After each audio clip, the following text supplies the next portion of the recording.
सिर्फ एक ही बात होगी कि हे मेरे मालिक, हे मेरे भगवान, बस मुझे एक बार इस मुश्किल से निकालकर सही सलामत घर पहुंचा दे। कुछ लोग तो मन्नत तक मांग लेते हैं। आपका खून सूखने वाला ही होता है कि तभी कोई आपके पास आकर रुकता है और आपकी मदद करता है, जिससे आप सही सलामत घर पहुंच जाते हैं और घर पहुंचकर आप उस व्यक्ति को बार बार धन्यवाद देते हैं। Back coat.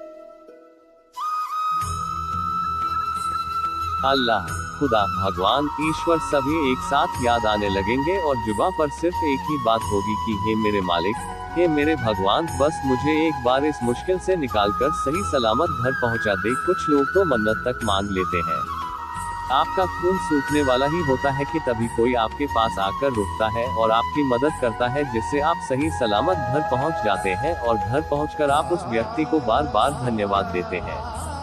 बैककोट। इसे भी पढ़े, मुसीबतों से हिम्मत ना हारे। अब यहाँ पर एक बात सोचने वाली है, क्या वह व्यक्ति अपनी मर्जी से आया था?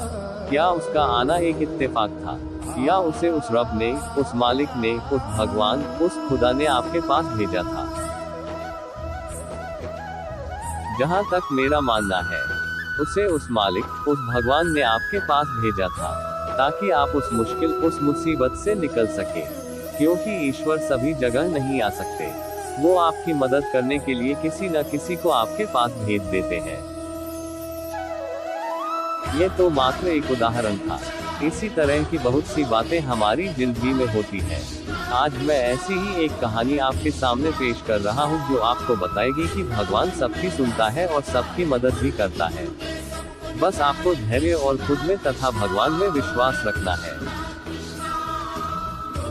एक बहुत बड़े तथा मशहूर डॉक्टर थे, जिनका नाम मार्क था। वो एक कैंसर स्पेशलिस्ट थे।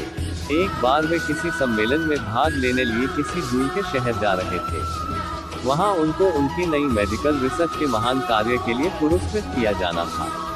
वे बड़े उत्साहित थे तथा जल्दी से जल्दी वहां पहुंचकर पुरस्कार पाना चाहते थे। उन्होंने इस शोध के लिए बहुत मेहनत की थी।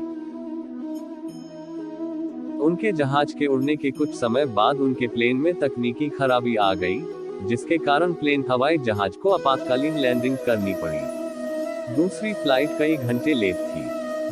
मार्क को लगा कि वे अपने सम्मेलन में सही समय पर नहीं पहुंच पाएंगे। इसलिए वह प्लेन से उतरे और उन्होंने स्थानीय लोगों से सम्मेलन तक का रास्ता पता किया और एक टैक्सी किराए पर ली। पर उनको टैक्सी तो मिली, लेकिन बिना ड्राइवर के। इसलिए उन्होंने खुद ही टैक्सी चलाने का निर्णय लिया। जैसे ही उन्होंने यात्रा शुरू की, कुछ देर बाद बहुत तेज आंधी तूफान शुरू हो गया। रास्ता लगभग दिखना बंद सा हो गया, जिसकी वजह से वे गलत रास्ते की ओर मुड़ गए। लगभग 2 घंटे भटकने के बाद उनको समझ आ गया कि वे रास्ता भटक गए हैं। थक तो वे गए ही थे, भूख भी उन्हें बहुत जोर से लग गई थी। उस सुनसान सड़क पर भोजन की तलाश में वे गाड़ी इधर उधर चलाने लगे। कुछ दूरी पर उनको एक पुराना सा मकान दिखा। उन्होंने बिल्कुल मकान के नजदीक अपनी गाड़ी रोकी। परेशान से होकर गाड़ी से उतरे और उस छोटे से घर का दरवाजा खटखटाया। एक स्त्री ने दरवाजा खोला। मार्क ने उन्हें अपनी स्थिति बताई और एक फोन करने की इजाजत मांगी। उस स्त्री ने बताया कि उसके यहाँ फोन नहीं है। फिर भी उसने उनसे कहा कि आप अंदर आइए और चाय पीजिए और थोड़ा आराम कीजिए। मौसम थोड़ा ठीक हो जाने पर आगे चले जाना। भूखे और थके हुए डॉक्टर ने तुरंत हामी भर दी। उस औरत ने उन्हें बिठाया और बड़े सम्मान के साथ चाय दी व कुछ खाने को दिया। साथ ही उसने कहा, आइए, खाने से पहले भगवान से प्रार्थना करें और उनका धन्यवाद कर दें। मार्क उस स्त्री की बात सुनकर मुस्कुरा गए और बोले, मैं इन बातों पर विश्वास नहीं करता। मैं मेहनत पर विश्वास करता हूँ। आप अपनी प्रार्थना कर ले। चाय पीते हुए डॉक्टर मार्क उस स्त्री को देखने लगे, जो अपने छोटे से बच्चे के साथ प्रार्थना कर रही थी। उसने कई प्रकार की प्रार्थनाएं की। डॉक्टर मार्क को लगा कि हो न हो, इस स्त्री को कुछ समस्या है। जैसे ही वह औरत अपने पूजा के स्थान से उठी, तो डॉक्टर ने पूछा, आपको भगवान से क्या चाहिए? क्या आपको लगता है कि भगवान आपकी प्रार्थनाएं सुनेंगे? उस औरत ने धीमे से उदासी भरी मुस्कुराहट के साथ कहा, ये मेरा लड़का है और इसको कैंसर है जिसका इलाज मार्क नाम के एक डॉक्टर कर सकते हैं। लेकिन मेरे पास इतने पैसे नहीं हैं कि मैं उनके पास उनके शहर जा सकूं, क्योंकि वे दूर किसी शहर में रहते हैं। ये सच है कि भगवान ने अभी तक मेरी किसी प्रार्थना का जवाब नहीं दिया, लेकिन मुझे विश्वास है कि भगवान एक ना एक दिन कोई रास्ता बना ही देंगे। वे मेरा विश्वास टूटने नहीं देंगे। वे अवश्य ही मेरे बच्चे का इलाज मार्क से करवा कर इसे स्वस्थ कर देंगे। डॉक्टर मार्क ये सुनकर बिल्कुल अवाक रह गए। कुछ पल के लिए वे खामोश से हो गए। उनकी आंखों से आंसू गिरने लगे। वे अपने मन में कहने लगे, भगवान बहुत महान है। उन्हें सारा घटनाक्रम याद आने लगा। कैसे उन्हें सम्मेलन में जाना था, कैसे उनके जहाज को इस अनजान शहर में आपातकालीन लैंडिंग करनी पड़ी, कैसे टैक्सी के लिए ड्राइवर नहीं मिला और वे तूफान की वजह से रास्ता भटक गए और यहाँ आ गए। वे समझ गए कि यह सब इसलिए नहीं हुआ कि भगवान को केवल इस औरत की प्रार्थना का उत्तर देना था, बल्कि भगवान उन्हें भी एक मौका देना चाहते थे कि वे भौतिक जीवन में धन कमाने, प्रतिष्ठा कमाने आदि से ऊपर उठे और असहाय लोगों की सहायता करें।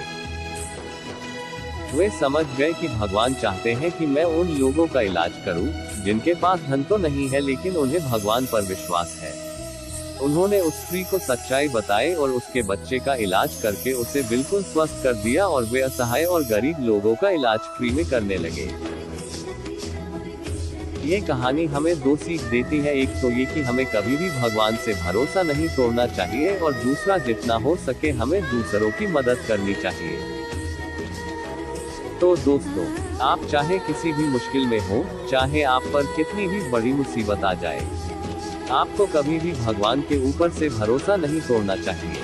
अगर आप हिम्मत और धैर्य के साथ मुश्किलों का सामना करते रहेंगे और आपको खुद पर तथा भगवान पर भरोसा है, अटूट विश्वास है, तो भगवान आपकी जरूर सुनेंगे और आपके विश्वास को टूटने नहीं देंगे। चाहे थोड़ी देर हो जाए, लेकिन वो आपके लिए कोई ना कोई रास्ता ऐसा बना देंगे जिससे आप उस मुश्किल, उस मुसीबत से निकल जाओ। अगर आप ध्यान से देखेंगे और महसूस करेंगे तो पाएंगे कि जिंदगी में सबके साथ ऐसी घटनाएं होती हैं। जब आप बिल्कुल उम्मीद खो देते हैं और हिम्मत हारने लगते हैं, तब आपको कहीं से अचानक मदद मिल जाती है, आशा की किरण दिख जाती है। तो बस आप धैर्य के साथ भगवान में विश्वास रखें।